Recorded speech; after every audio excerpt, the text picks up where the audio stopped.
సువార్త ప్రకటించే వారి పాదములు ఎంత మనోహరం. అవును, బైబిల్ చెప్పిన మాట నిజంగా. సువార్త ప్రకటించేవారు అనేకుల్ని పరలోక రాజ్యానికి నడిపిస్తున్నాడు. నిత్య రాజ్యమునకు, నిత్యతలకు ఆ మార్గం చూపించేవాడు. అందువలన బైబిల్ చెప్పేది సువార్త ప్రకటించే వారి పాదములు మనోహరమని. మనం అనేకులను పరలోక రాజ్యానికి నడిపించాలి. మేము కేరళ ప్రయాణం చేసినప్పుడు ఒక పాస్టర్ గారిని చూశాను ట్రైన్లో. అదేదో ఒక మంచి బోర్డు, ఒక ప్లే కార్డు ఒక బెల్ట్లో తగిలించుకొని ట్రైన్లో కూర్చున్నారు. లుక్ అట్ జీసస్, యేసుప్రభు వైపు చూడు. చాలా మనోహరంగా ఆ వాక్యం అంటే సైలెంట్ సువార్త నిశ్శబ్దంగా అనేకులకు సువార్తను అందించే ఒక వ్యక్తి.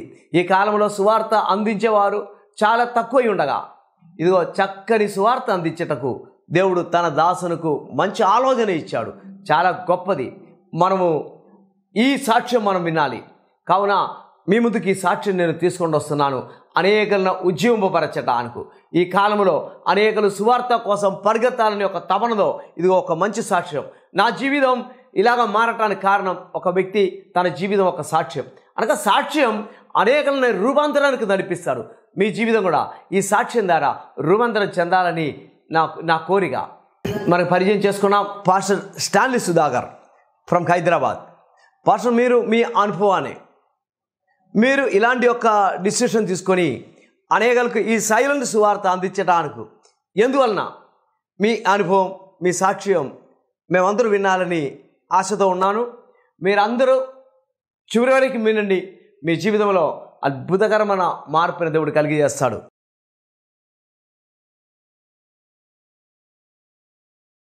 Praise the lord. అందరూ కూడా మన ప్రభును రక్షకుడైన యేసుక్రీస్తు పరిశుద్ధ నామంలో మీ అందరికీ శుభములు తెలియజేస్తున్నాను. మరి దైవజనులు వర్గీస్ గారు, మరి సాబు వర్గీస్ గారు నేను కేరళ కన్వెన్షన్స్కి వెళ్తున్నప్పుడు ట్రైన్లో పరిచయం అయ్యారు. మరి ఈ విధంగా బోర్డు నా మెడలో ఉండడానికి కారణం ఏంటి అని అడిగినప్పుడు నేను నా దేవుడిచ్చిన ఆలోచనని పంచుకోవడానికి ఇష్టపడ్డాను. యాక్చువల్గా మీరు చూస్తున్నట్టుగా ఈ బోర్డు నా మెడలోకి రావడానికి ముందు మరి లాక్డౌన్లో మనందరికీ తెలుసు మందిరాలు మూయబడ్డాయి. అదేవిధంగా మైక్స్ ఏమీ లేవు. చాలా నిశ్శబ్దంగా అయిపోయింది. ఎక్కడ కూడా దేవుని మాటలు కానీ పాటలు కానీ మన పరిస్థితి. ఆ సమయంలో దేవుని నేను అడుగుతున్నప్పుడు దేవుడిచ్చిన ఒక మాట ఏంటంటే, నేను నీ మినిస్ట్రీని ఇంటర్నేషనల్ చేయబోతున్నా, దేశాలు దాటించబోతున్నా అని మాట్లాడాడు. ఆ టైంలో నేను లాక్డౌన్లో ఒక గదిలో ఉన్నాను, కానీ ఆయన ఇస్తున్న మాట ఏంటంటే దేశాలు దాటించబోతున్నానని. దేవునికి మహిమ కలుగును గాక. అలాగన్న దేవుడు మరి కొద్ది రోజులకే ఒక ఇంట్లో ప్రేయర్ చేయడానికి నన్ను ప్రేరేపించారు. ఆ ఇంట్లోకి వెళ్ళినప్పుడు ప్రేయర్ చేసినప్పుడు అక్కడ ఒక ఇంటి యజమానురాలు అనేక వ్యాధులతో బాధపడుతూ ఉంది. ఇప్పుడు పరిశుద్ధాత్ముడు ప్రేరేపించగా ప్రార్థిస్తుండగానే ఆమెలో ఉన్న అనేక రోగాలను దేవుడు అప్పటికప్పుడు స్వస్థత ఇచ్చారు. అప్పుడు నేను కూర్చుని నా దర్శనాన్ని వాళ్ళకి చెప్పి నేను హైదరాబాద్ వెళ్ళాలి, అక్కడ ఎంతో పరిచయం ఉందని నేను మాట్లాడుతున్నప్పుడు లాక్డౌన్లో బస్సులు ట్రైన్లు తిరగట్లేదు కానీ ఫ్లైట్ తిరుగుతూ ఉంది. వాళ్ళు ఏమన్నారంటే ఫ్లైట్లో మరి మీరు వెళ్తారా అని చెప్పంటే నా దగ్గర అంత డబ్బు లేదు కదా అన్నప్పుడు వాళ్ళు ఏమన్నారంటే మా ఇంట్లో ఎంత అద్భుతమైన స్వస్థత దేవుడు చేశాడు కనుక ఆ ఫ్లైట్ ఛార్జెస్ మేము పెట్టుకుంటాం, మీరు వెళ్తారా హైదరాబాద్ అంటే వెంటనే సంతోషించా. వాళ్ళు ఆ 2020లో జూన్ నెలలో కరోనా చాలా కేసెస్లు మరి జరుగుతున్నప్పుడు రాష్ట్రాల్లో వాళ్ళు నాకు ఫ్లైట్ తిరుగుతుంది, ఫ్లైట్లో టికెట్ బుక్ చేశారు. ఆ ఫ్లైట్లో నాకు కరోనా కోసం ప్రొటెక్షన్ కోసం ఫేస్ షీల్డ్ అని ఇచ్చారు. మనందరం వాడాం కరోనా టైంలో. మాస్క్ కాకుండా పైన ప్లాస్టిక్ షీట్, అది కరోనా కోసం ప్రొటెక్షన్ కోసం ఇవ్వడం జరిగింది. అది పెట్టుకుని నేను మరి ఆంధ్ర నుంచి హైదరాబాద్కి రావడం జరిగింది. అది పెట్టుకు తిరుగుతుంటే అందరూ నన్ను చూస్తూ ఉన్నారు. అమ్మో ఇది ఎవడో చాలా రిచ్ పర్సన్ అనుకుంటా ఫ్లైట్లో దిగాడు. దాని మీద ఏంటంటే ఇండిగో అని ఉంది, ఫ్లైట్ బాంబ్ వేసి ఉంది, చాలా రిచ్ అనుకుంటాను. నన్ను చూస్తున్నారు రిటైల్న సిటీలో హైదరాబాద్లో. అప్పుడు అనిపించింది ఫేషియల్ అయితే బాగానే ఉంది కానీ ఆ ఇండిగో అది కవర్ చేస్తే బాగుంటుంది, అందరూ కాస్త వాళ్ళకున్న ఒపీనియన్ ఇదవుతుంది అని చెప్పి నా వైపు చూడకూడదు, ఇండిగో వైపు చూడకూడదు అని నేను ఆలోచిస్తున్నప్పుడు, ఆ స్టిక్కర్ని చేయించడానికి ఆలోచిస్తున్నప్పుడు దేవుడు యెషయా గ్రంథంలో ఒక మాటను దేవుడు నాకు గుర్తు చేశారు. ఏంటంటే అది బూదిగంత నివాసులారా నా వైపు చూచి రక్షణ పొందండి అనే మాట దేవుడు గుర్తు చేశారు. అవును కదా, రక్షకుడైన యేసు వైపు చూస్తే ఎవరికైనా ఉపయోగం ఉంటుంది. మనుషులైన మన వైపు చూస్తే ఏ ఉపయోగం ఉంటుంది? అని వెంటనే ఆలోచన వచ్చి అంత వాక్యాన్ని మేము పెట్టలేం కనుక రక్షకుడు ఒకడే యేసు ఆయన, అందుకనే లుక్ అట్ జీసస్ అని ఆ ఫేస్ షీల్డ్ మీద నేను స్టిక్కరింగ్ చేపిస్తూ ఉన్నా. అప్పుడు ఫస్ట్ లైన్లో స్టిక్కరింగ్ చేయించా, తర్వాత మిగతా ప్లేస్లో కూడా దేవుడు ఒక్కొక్క మాట ఇవ్వడం, జీసస్ లవ్స్ యూ అని, జీసస్ సేవ్స్ యూ అని, జీసస్ హీల్స్ యూ అని, అలాగే తెలుగులో యేసు రక్తం ప్రతి పాపలను మన పవిత్రంగా చేస్తుందని అనేక మరి వచనాలు దేవుడు నాకు ఇవ్వడం, వాటిని స్టిక్కరింగ్ చేయించుకుంటూ ఫేస్ షీల్డ్గా ఫేస్కి పెట్టుకుని ప్రజల్లోకి వెళ్ళిపోతూ ఉండేవాడిని. అది ఒక విధంగా నాకు ప్రొటెక్షన్గా ఉంది కరోనా నుంచి. అదే సమయంలో అదే ఫేస్ షీల్డ్ ఇతరులకి దేవుని సువార్తను అందించడానికి గొప్ప ఆలోచన మరి ఆ దేవుడు, పరిశుద్ధాత్మ దేవుడు నాకు ఇచ్చారు. మరి దాన్ని పెట్టుకుని అలాగే వెళ్తూ ఉన్నా.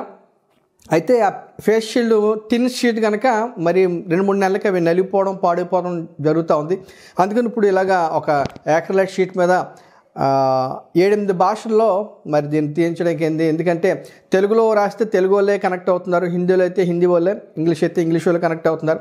మరి నేను పరిచయం చేస్తున్న హైదరాబాద్ నగరంలో ఇంచుమించు 7-8 భాషలు బాగా మాట్లాడే వాళ్ళు ఉన్నారు కనుక అందరిలో మరి ఏ భాష వాళ్ళైనా సరే నన్ను దాటి వెళ్తే యేసయ్య గురించి ఒక్క మాట వాళ్ళకి సువార్త అందించాలని ఒక ఆలోచనతో ఈ మరి ఒకే మాటని 7-8 భాషల్లో పెట్టుకుని యేసు నిన్ను ప్రేమిస్తున్నాడు అనే మాటని పెట్టుకుని తిరుగుతూ ఉన్నా.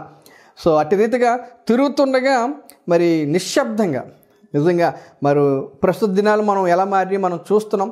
ఏదో ప్రేమతో కరపత్రిక ఇచ్చిన, బైబిల్స్ ఇచ్చిన మరి వారు దాన్ని తృణీకరిస్తున్నారు, మన కళ్ళ ముందు చించిపడేస్తున్నారు, కొంతమంది కాల్ చేస్తూ ఉన్నారు. అటువంటి సమయంలో మరి చదువు వచ్చి కళ్ళుని చదవగలిగిన వారు ప్రతి వారు కూడా దేవుని మాటను చదివి తెలుసుకునే గొప్ప ఆలోచన దేవుడు ఇక మరి ఈ బోర్డు ద్వారా దేవుడు నాకు అనుగ్రహించారు కనుక మరి ఆ విధంగా సువార్త ప్రకటిస్తున్నాను. ప్రతిరోజుకి మరి ఇంట్లోంచి బయటకు వస్తే ఇంచుమించు 10 నుంచి 14 గంటలు ప్రజలు ఎక్కడైతే ఉంటారో, ఎక్కువ మంది జనం ఎక్కడ ఉంటారో అక్కడే నేను తిరుగుతూ ఉంటా. ఎవరితో ఏం మాట్లాడను, ఇది పెట్టుకుని తిరుగుతుంటా. చదువు వచ్చిన ప్రతి వాళ్ళు చదువుకుంటున్నారు, తెలుసుకుంటున్నారు. చదువు నాన్నలు వచ్చి నన్ను అడుగుతున్నారు, వాళ్ళకి సువార్త చెప్తూ ఉన్నాను కనుక దేవుని సువార్తను ప్రకటించవలసిన రోజుల్లో మనం ఉన్నాం ప్రియమైన వాళ్ళరా. కనుక ఆయన రాకడ గుర్తులన్నీ నెరవేరిపోతున్నాయి, మనం చూస్తున్నాం. రాకడ గుర్తులన్నీ రాజ్యాల మీదకు రాజ్యాలు లెగుస్తూ ఉన్నాయి. కరువులు, అక్కడ భూకంపాలు, తెగుళ్ళు, అనేకుల్లో ప్రేమ చల్లారిపోవడం, పాపం మితిమీరిపోవడం, ఇవన్నీ ఆయన రాకడకు గుర్తులని యేసుక్రీస్తు మనకు ముందుగానే చెప్పారు. అవన్నీ మన కళ్ళ ముందు నెరవేరిపోతున్న దినాల్లో ప్రతి ఒక్కరూ అంటే యేసు రక్తంలో కడుగుబడి రక్షణ పొందిన ప్రతి వ్యక్తి మీద మోపబడిన భారం ఏంటంటే సువార్త భారం. అందరం బయటికి రావాలి, సువార్తను ప్రకటించాలి. అప్పుడు మాత్రమే అంతం వస్తుందని దేవుని వాక్యం సెలవిస్తూ ఉంది. సకల జనులకు సువార్త ప్రకటించబడాలి, అందించబడాలి, అటుపై అంతం వస్తుందనే మాట మనకి బైబిల్లో యేసుక్రీస్తు తెలియజేశారు ప్రియమైన వాళ్ళ. కనుక రక్షించబడిన నీవు నేను మనందరం కలిసి ఈరోజు ఆ రక్షణ ఆనందాన్ని పొందుకున్న మనం మాత్రం మౌనంగా ఉండిపోయే రోజుల్లో కాదు. ఇది అందరికీ తెలియచెప్పాలి. దేవుడు ఒక దినాన్ని మనల్ని లెక్క అడుగుతాడు ప్రియమైన వాళ్ళ. కనుక ఇంత రక్తం పెట్టి నిన్ను కొన్నానే, నా కొరకు నువ్వేం పని చేసావు, ఒక్క ఆత్మనైనా రక్షించావా అని దేవుడు నన్ను అడిగితే మన వద్ద సమాధానం ఉండాలి ప్రియమైన వాళ్ళ. లేకపోతే మనం చూసాం కరోనా సమయంలో కొన్ని లక్షల మంది వయసుతో నిమిత్తం చిన్నపిల్లల నుంచి వృద్ధాప్యం వరకు కూడా ఎంతో ఆరోగ్యవంతులు, బలవంతులు, ధనవంతులు ఆ తెగులకు గురై ప్రాణాలు క్షణాల్లో కలిసిపోయి చివరి చూపు అనే దానికి కూడా నోచుకోకుండా వారు ఏ విధంగా కవర్లో పశువులు పాతినట్టుగా బల్క్గా డంప్ చేసి సమాధి చేయడం మనం చూసాం ప్రేమలో. అలాంటి తెగుల నుంచి నన్ను రక్షించి మన ఆయుష్ను పొడిగించి దేవుడు ఇంకనూ భూలోకంలో మనల్ని ఉంచాడంటే మన నుండి ఏదో దేవుడు ఆశిస్తున్నాడు ఆయన పని చేయాలని. కనుక నీకు ఇంకా నా ఆరోగ్యాన్ని, ఆయుష్నిచ్చి ఆయన సాక్షిగా భూమి మీద నిలబెట్టాడంటే నువ్వు ఆయన గురించి సువార్తను ప్రకటించాలి. ఆ ఏకైక రక్షణ గురించి మనం పరిచయం చేయాల్సిన భారము, బాధ్యత మన మీద ఉంది ప్రియమైన వాళ్ళరా. కనుక ఈ సువార్తను ప్రకటిస్తున్నప్పుడు ఎన్నో దాడులు నా మీద జరుగుతున్నాయి, జరగబోతాయి కూడా నాకు తెలుసు. అయినా నేను దేవుని సువార్త ప్రకటించడానికి ఒక దృఢమైన తీర్మానం తీసుకున్నాను. దేవుడు కూడా తన ఆత్మతో అభిషేకించి బహుధైర్యాన్ని ఇచ్చి నన్ను పంపించారు బయటికి. గౌరిక ప్రియమైన వాళ్ళరా, మరి ఎన్నో ఆటంకాలు. సో మాట్లాడకపోయినప్పుడు కూడా ఈ వాక్యం చూసి ఎంతోమంది మరి మతోన్మాదులు నన్ను దాడి చేసి కొట్టడం, తిట్టడం, అనేక దుర్భాషలాడడం జరుగుతూ ఉంది. ఏదేమైనా ప్రేమతో వారికి సువార్త ప్రకటిస్తున్నాను. గనుక ప్రియమైన వాళ్ళరా, మనం ఇంకా దాక్కునే రోజుల్లో లేం. మనం క్రైస్తవులు అని మనకు మాత్రమే మనం సైలెంట్గా రహస్యంగా క్రైస్తవులుగా ఉండే రోజుల్లో లేం. దేవుడు మనల్ని లెక్క అడుగుతాడు. ఒక మాట ఉంటుంది కదా, ప్రజల ముందు నన్ను ఎవరైతే ఒప్పుకుంటారో నేను వారిని నా తండ్రి ముందు ఒప్పుకుంటానని. అదేవిధంగా ఆత్మను చంపనేరక శరీరాన్ని మాత్రమే చంపు వారికి మీరు భయపడకూడదు, కానీ ఆత్మని దేహాన్ని రెండింటినీ ఆరిన అగ్నిలో కాల్చగలిగిన దేవునికే భయపడండి అని దేవుని ఒక వాక్యం మత్తయి సువార్త 10వ అధ్యాయంలో మనకు కనిపిస్తుంది ప్రేమిల వల్ల.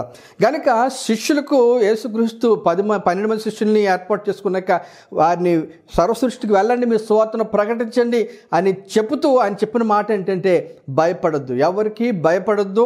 మీ శరీరాన్ని మాత్రమే గాయపరిచేవారికి, దేహాన్ని మాత్రమే గాయపరిచేవారికి, చంపేవారికి మీరు భయపడద్దు, కానీ ఆత్మని దేహాన్ని అగ్నిలో కాల్చగలిగిన దేవునికి భయపడండి అని చెప్పారు. కనుక దాడులు చేస్తున్నారు, కొడుతున్నారు, ఏవో చేస్తున్నారని మనం ఇంకా భయపడిపోతే దేవుడు పిరికి వారికి మరి లెక్క దేవుడు తీరుస్తాడు ప్రేమ వల్ల.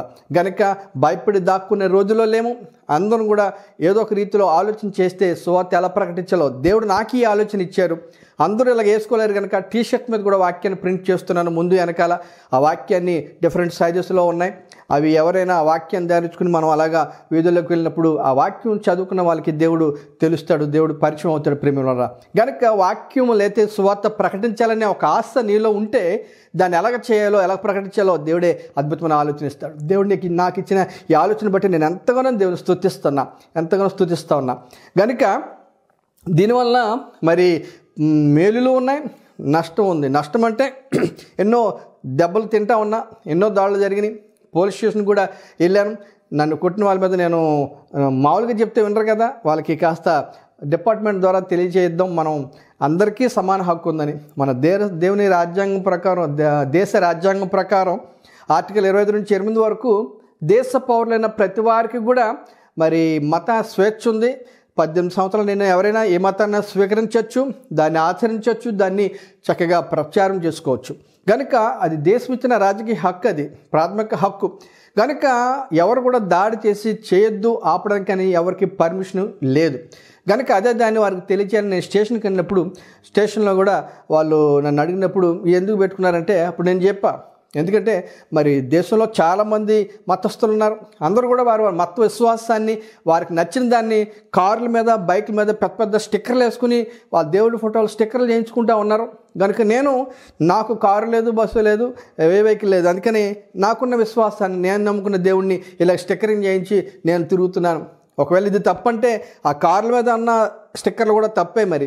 కనుక మరి వాటిని కూడా తొలగిస్తారా అని నేను డిపార్ట్మెంట్ పోలీసు వాళ్ళని అడిగా. వాళ్ళ వద్ద సమాధానం లేదు. ఎందుకంటే అదేమి తప్పు కాదు ప్రియమైన వాళ్ళరా. కనుక మనము మన దేవుణ్ణి మనం ప్రచారం చేసుకోవచ్చు, ప్రకటించవచ్చు. కనుక మరి ఎంతోమంది మన హిందూ సహోదరులు, ముస్లిం సహోదరులు వారి విశ్వాసాన్ని వారికున్న వాహనాల మీద, వారికున్న చిత్రపటాలని స్టిక్కరింగ్ చేసుకుని చాలా పెద్ద సైజులోనే వారు తన ప్రచారాన్ని వాళ్ళు చేసుకుంటూ ఉన్నారు. మనం ఎందుకు చేయకూడదు? అటువంటి అవకాశం దేవుడు మనకు కూడా ఇచ్చాడు. కనుక దేవుడు నాకు ఇచ్చిన ఆలోచన ప్రకారం దేవుని సువార్తను ప్రకటిస్తున్నాను. కనుక మరి ఎన్నోసార్లు మరి మరొకసారి అయితే చిన్న వీధిలో నేను సువార్త ఇది పెట్టుకుని తిరుగుతున్నాను ఒక విశ్వాస ఇంటికి వెళ్ళడానికి. అక్కడ ఒక మరి క్రైస్తవ ద్వేషి అయిన ఒక వ్యక్తి నన్ను చాలా ఇదిగా కొట్టి రోడ్లో ఈడ్చి కొట్టాడు. అన్ని గాయాలు అయిపోయినాయి, రక్తాలు కారుతున్నాయి. అప్పుడు కూడా మరి ఈ 70-80 మంది వచ్చారు చుట్టూ. కానీ ఆ వ్యక్తి చాలా బలంగా ఎత్తుగా ఉండడం బట్టి ఆ వ్యక్తిని ఎదిరించడానికి ఎవరు ముందుకు రాలే. నన్ను ఒక అరగంట తను చాలా చిన్నగల్లిలో ఈడ్చిచ్చి కొట్టాడు. చేతుల్లో ఎన్ని రాళ్ళు దిగిపోయినాయి, మోకాళ్ళు అన్నీ తెగిపోయినాయి, రక్తాలు కారుతున్నాయి.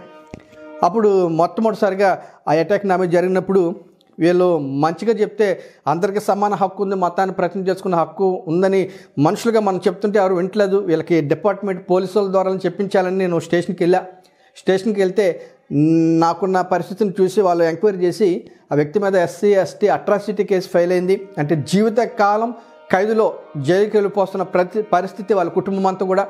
అటువంటి సమయంలో దేవుని ప్రేమతో వారిని మరలా క్షమించి వారికి ఆ జైల్లోనే సువార్త చెప్పి వాళ్ళు నా పాదం మీద పడదాం అనుకున్నారు. ఎందుకంటే ఆ కేసు విత్డ్రా చేసుకోవాలంటే నా పాదం మీద పడాల్సింది, వేరే ఆప్షన్ లేదని ఆ CA చెప్పాడు వాళ్ళకి.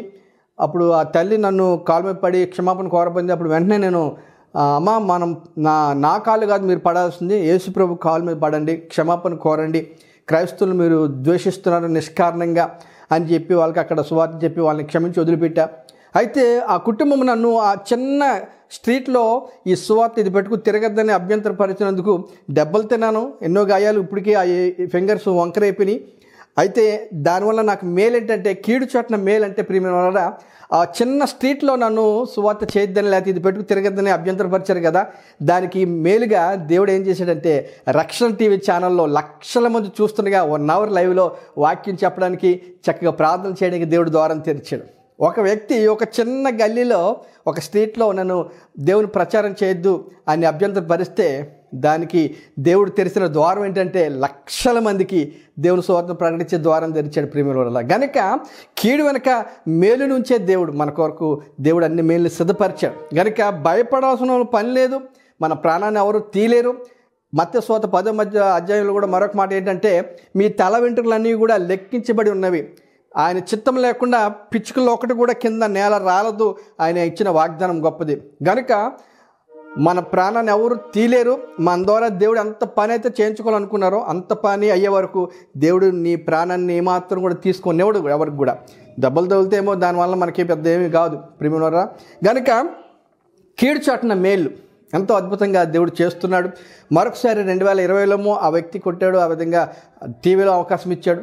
2021లో 7-8 మంది కొంతమంది మతోన్మాదులు ఒకేసారి దాడి చేసి నన్ను కొట్టారు మణికొండలు అనే ప్రాంతంలో. 7-8 మంది కొట్టిన తర్వాత వాళ్ళ మీద కూడా పోలీస్ కేసు అయింది. వాళ్ళు మళ్ళీ వచ్చి నాకు నష్టపరిహారం ఇచ్చారు, తప్పు అయిపోయిందని వారు ఒప్పుకుని వెళ్ళారు. నష్టపరిహారం ఒక 5,000 ఇచ్చి వెళ్ళారు. అయితే దానికి 7-8 మంది కొట్టారు కదా, దానికి మేలేంటో తెలుసా? 9 రాష్ట్రాలు ఒక దేశానికి నన్ను సువార్త చెప్పడానికి దేవుడు తీసుకెళ్ళిపోయాడు. హల్లెలూయా, దేవునామని మహిమ కలుగును గాక. సో ఏ దాడి జరిగినా, నా ఒంట్లో చెప్పుడు రక్తం వచ్చినా, దాని తర్వాత కొద్ది దినాలకే దేవుడు నాకు ప్రమోషన్ ఇస్తున్నాడు.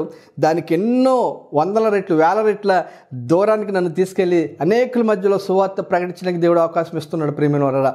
గనుక ఏదైనా దాడి జరిగితే ఒకవేళ ప్రభు నిమిత్తము, ఆయన అంటాడు కదా, నా నిమిత్తము సువార్త నిమిత్తం గనక మీరు ద్వేషించబడినా హింసించబడినా మీ ఫలము పరలోకమందు అధికమవుతుంది అన్నాడు. ఈ లోకం హింసలతో పాటు మీరు ఎన్నో మేలులు మీరు పొందుకుంటారు, 100 రెట్లు మేలు పొందుకుంటారని దేవుని వాక్యంలో మనకి తెలియజేయబడింది ప్రియమైన వాళ్ళ. గనుక ఇంకా భయపడుతూ దాక్కునే రోజుల్లో మనం లేము. ప్రభు కొరకు ముందుకు రావాలి. సైనికులు వలె దేవుని సువార్తను ప్రకటించాలి. మనం కూడా మన వాహనాల మీద, కార్ల మీద మంచిగా దేవుని వాక్యాన్ని, ఒక్కొక్క వాక్యాన్ని దేవుడు ప్రేరేపిస్తున్నప్పుడు ఆ వాక్యాన్ని స్టిక్కరింగ్ చేసుకుని వెళ్దాం, ప్రజల్లోకి దేవుని సువార్తను ప్రకటిద్దాం. మరి దావిజనుల వర్గీస్ గారు అయితే ప్రతి ఆదివారం మరి వారు సంఘం అయిపోయాక బయటకు వెళ్ళి సువార్త ప్రకటిస్తున్నాం అని చెప్పారు. చాలా సంతోషం. ప్రియమైన రాకడ గుర్తులు నెరవేరిపోతున్నాయి. అంచె దినాల్లో మనం ఉన్నాం. గనుక మనం ఎంతగా అవకాశం ఉన్నప్పుడు అంతగా మనము సువార్తను ప్రకటించాలి, అనేకుల్ని దేవుని రాజ్యంలోకి నడిపించాలి ప్రియమైన వాళ్ళ. గనక ఎన్నెన్నో మరి అనుభవాలు. నిజంగా నేను నడుచుకుంటూ సిటీలో హైదరాబాద్ వెళ్తుంటే మరి ఈ వాక్యాన్ని చూసి ఎదురొస్తున్న వాళ్ళు చూసి కొంతమంది కుర్రాళ్ళు, క్రైస్తవుని ద్వేషించే యవనస్తులు వెనక నుంచి వచ్చి నన్ను టాప్మని కొట్టి వెళ్ళిపోతూ ఉన్నారు, గాయపరుస్తున్నారు. అప్పుడు అడిగా, ప్రభువా నీ పని కదా చేస్తున్నాను, ఇలాగా కొడుతున్నారు ఏంటంటే, దేవుడిచ్చిన ఆలోచన ఏంటంటే కీడు వెనక మేలు అంటే మరొక మాట చెప్తున్నా. ఎడవైపు నుంచి వెళ్తుంటే వెనక నుంచి వచ్చి కొడుతున్నారని దేవుని సందులో ప్రార్థిస్తే దేవుడు అన్నారు, నువ్వు అటువైపు వెళ్ళమన్నాడు, కుడివైపుని ఆపోజిట్ డైరెక్షన్లో వెళ్ళమని చెప్పారు. నిజంగా ఎడవైపు నుంటే అక్కడ ఒక్కొక్కరు చూసి చదివేవారేమో కానీ దేవుడి మాట ప్రకారం నేను కుడివైపు నడుస్తుంటే ట్రాఫిక్ అంతా ఎదురొస్తామన్నారు. ప్రతి వ్యక్తి కూడా కొన్ని వేల మంది సిటీలో పొద్దున్న లేచి నుంచి సాయంత్రం కొన్ని వేల మంది వెళ్తుంటారు ఆ ట్రాఫిక్లో. వాళ్ళకి ఎదురు నేను నడుచు వెళ్తుంటే కళ్ళున్న ప్రతి వ్యక్తి, చదువు వచ్చిన ప్రతి వ్యక్తి కూడా ఈ 8 భాషలు ఉన్న దేవుని వాక్యాన్ని చదువుతూ ఉన్నారు, వాళ్ళు తెలుసుకుంటూ వెళ్తూ ఉన్నారు. ఎంత సంతోషం అవుతుందంటే నాకు దేవుని నామానికి మహిమ కలుగును గాక. ఒక్కొక్క కీడు చాటున దేవుడు మేలు చేస్తున్నాడు. ఒక్కొక్క నష్టం వెనకాల ఎంతో లాభాన్ని దేవుడు ఇస్తూ ఉన్నాడు, ఎంతో ఆశీర్వాదాన్ని ఇస్తూ ఉన్నాడు. కనుక రోజుకి 1000 మందికైనా నేను ఈ బోర్డు ద్వారా సువార్త నిశ్శబ్దంగా అందించాలని ఒక పట్టుదలతో తిరుగుతూ ఉన్నా. దేవుని మహాకృప ప్రియమైన వాళ్ళరా. 2014 ఆగస్టు 3వ తారీఖున అప్పటికి 50 దినాల ఉపవాసాల్లో దేవుడు నన్ను ప్రేరేపించి ఉంటుండగా పరిశుద్ధాత్మతో అభిషేకించాడు. ఆ పరిచర్య గురించి ఒక దర్శనం ఇచ్చారు. నేను బోధిగంత వరకు సాక్షిగా వాడుకుంటానన్న దేవుడు ఇప్పటికీ 2014 ఆగస్టు 3న అభిషేకించబడిన తర్వాత నుంచి మరి ఈరోజు అంటే 2023 జనవరి 23 ఈరోజు వరకు ఇంచుమించు 24 రాష్ట్రాల్లోనూ 2 దేశాల్లోకి నేను సువార్తగా వెళ్ళి దేవుని సాక్షిగా వాడబడ్డానికి దేవుడు ద్వారం తెరిచాడు. ఆయన మాటకు విధేయత చూపించి ఆయన ఇచ్చిన దర్శనానికి లోబడి మరి కుటుంబానికి దూరంగా నేను హైదరాబాద్ వచ్చి ఒక్కడనే ఉంచి మరి ఆయన చిత్తానికి లోబడి పనిచేస్తున్న కారణం చేత నేను ఎప్పుడు ఊహించలేదు, దేశంలో 3 వంతులు ఇంచుమించు 29 రాష్ట్రాలు మన దేశంలో ఉన్నాయి. ఇండియాలో ఉన్న 29 రాష్ట్రాల్లో 24 రాష్ట్రాల్లోకి వెళ్ళగలిగా దేవుని సాక్షిగా అనేక మరి విధాలుగా దేవుని సోదరు ప్రకటించడానికి దేవుడు తన తలాంతులు బట్టి ఆయన పరిచయలు వాడబడ్డానికి దేవుడు ద్వారం తెరుస్తున్నాడు ప్రేమల వల్ల. కనుక నమ్మదగిన దేవుడు మనల్ని పిలిచాడు, మన కొరకు ప్రాణం పెట్టాడు. ఆయనకి ప్రతిగా, ఆయన చేసిన రక్షణ కార్యానికి ప్రతిగా మనం తప్పకుండా మరి మన సువార్తను ప్రకటించాలి ప్రియమైన వాళ్ళరా. ఆయన రుణం మనం తీర్చుకోవాలి ప్రియమైన వాళ్ళరా. కనుక తప్పకుండా అంచె దినాల్లో అందరూ కూడా మీరు ఏదో విధంగా సువార్తను ప్రకటించాలి. కనుక ఇలా ప్రకటించే వారి కొరకు కూడా ప్రార్థించాలని మీకు నేను తెలియజేస్తున్నాను. మరి హైదరాబాద్లో తిరుగుతుండగా మరి ప్రతిరోజు ఎవరో ఒకరు ఎంతో మరి కోపంతో ప్రశ్నలు అడగడం, లేకపోతే దూషించడం, ఎంతో ఇబ్బంది కలిగించడం చేస్తున్నారు. వీటన్నిటిని బట్టి కూడా నేను మిమ్మల్ని కోరేది ఏంటంటే, వారందరూ దేవుని ప్రేమను తెలుసుకునేటట్టుగా ప్రార్థించేయండి. ఒకప్పుడు సౌలు కూడా ఎంతో కఠినాత్మకంగా సంఘాన్ని హింసిస్తుండగా మరి సంఘం ప్రార్థించగా పౌలుగా మార్చబడ్డాడు. ప్రభు కొరకు హతసాక్షిగా ఆయన మలచబడ్డాడు. కనుక సంఘ ప్రార్థన, ప్రతి ఒక్క విశ్వాస ప్రార్థన మరి సువార్త చేసేవారి కొరకు, సువార్త మరి పనిలో ఆ రీతిగా సహకరిస్తున్న వారి కొరకు కూడా ప్రార్థించమని కోరుతున్నాను. కనుక తప్పకుండా మరి ఈ మాటల ద్వారా మీరు ఎంకరేజ్ చేయబడతారని ఆశిస్తున్నాను. తప్పకుండా అందరూ ఇలాగా మరి మెడలో ఇలా బోర్డు వేసుకోలేరు, కానీ అది దేవుడు నాకు ఇచ్చిన కృప. కనుక మిగతా వాళ్ళకి అందుబాటులో ఎలా ఉంటుందంటే, టీషర్ట్స్ మీద నేను వాక్యం ప్రింట్ చేస్తున్నాను.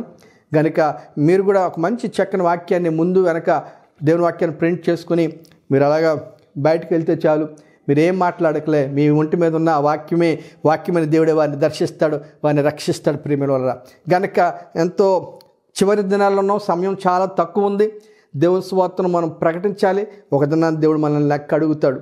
కనుక తప్పకుండా మీ పరిచయలో మీరు ఎక్కడున్నా, మీరు ఆఫీసులో ఉన్నా, ఏ జాబ్లో ఉన్నా, ఏ ఏరియాలో, ఏ ప్రాంతంలో మీరు పరిచయం చేస్తున్నా, పనిలో ఉన్నా, మీరు ఏ జాబ్ హోల్డర్ అయినా, మీ పరిధిలో మీకు ఎవరెవరైతే ఎదురవుతున్నారో వారందరి ఆత్మల రక్షణ మిమ్మల్ని దేవుడు అడుగుతాడు.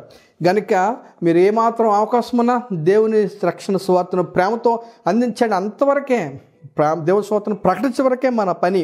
ఆ తర్వాత దేవుడు వారిని లెక్క అడుగుతాడు. కనుక చెప్పమన్నాడు ఆయన, మీరు సర్వ సృష్టికి వెళ్ళండి, సువార్తను ప్రకటించండి, ఆయన ఆజ్ఞ ఇచ్చాడు. కనుక ఈలోక గవర్నమెంట్స్ లేకపోతే ఈలోక డిపార్ట్మెంట్స్ ఏవో మనల్ని ఆపడానికి ఏమాత్రం అధికారం లేదు. మనకి పైనుండి సర్వశక్తి గల దేవుని వద్ద నుంచి మనకి అధికారం ఇవ్వబడింది. ఆజ్ఞ ఆయన ఇచ్చాడు, ఆయనకి లోబడదాం. కనుక మనుషులను బట్టి మనం భయపడిపోయి దాక్కునే రోజుల్లో ఏమి లేవు. కనుక ఆ సర్వశక్తి గల దేవునికి లోబడదాం, సువార్తను ప్రకటిద్దాం, ప్రభు రాజ్యాన్ని కట్టడంలో మనం కూడా మన చేతులు కలుపుదాం ప్రియమైన వాళ్ళ. కనుక దేవుడు ఈ కొద్ది మాటలను మన హృదయంలో మరి ఫలింపజేసి నడిపించిన గాక. నా పేరు స్టాన్లీ సుధాకర్.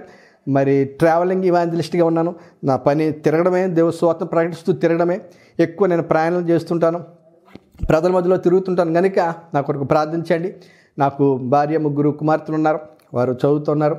దేవుడు ఆ కుటుంబాన్ని కూడా మరి కాపుదల క్షేమం ఇచ్చేటట్టుగా దేవుడు నాకు ఇచ్చిన దర్శనాన్ని నేను మరి దాన్ని కొనసాగించడంలో పరిశుద్ధాత్మ సహాయం నాకు అనుదినము అనుగ్రహించలాగిన, దేవుని దూతల కాపుదల, దేవుని సన్నిధి నాతో ఉండలాగిన తప్పకుండా మీ వ్యక్తిగత, మీ కుటుంబ సంఘ ప్రార్థనలో నా కొరకు ప్రార్థించాల్సిందిగా కోరుతూ మీ అందరికీ మరొకసారి నా హృదయపూర్వక వందనాలు తెలియజేస్తున్నాను.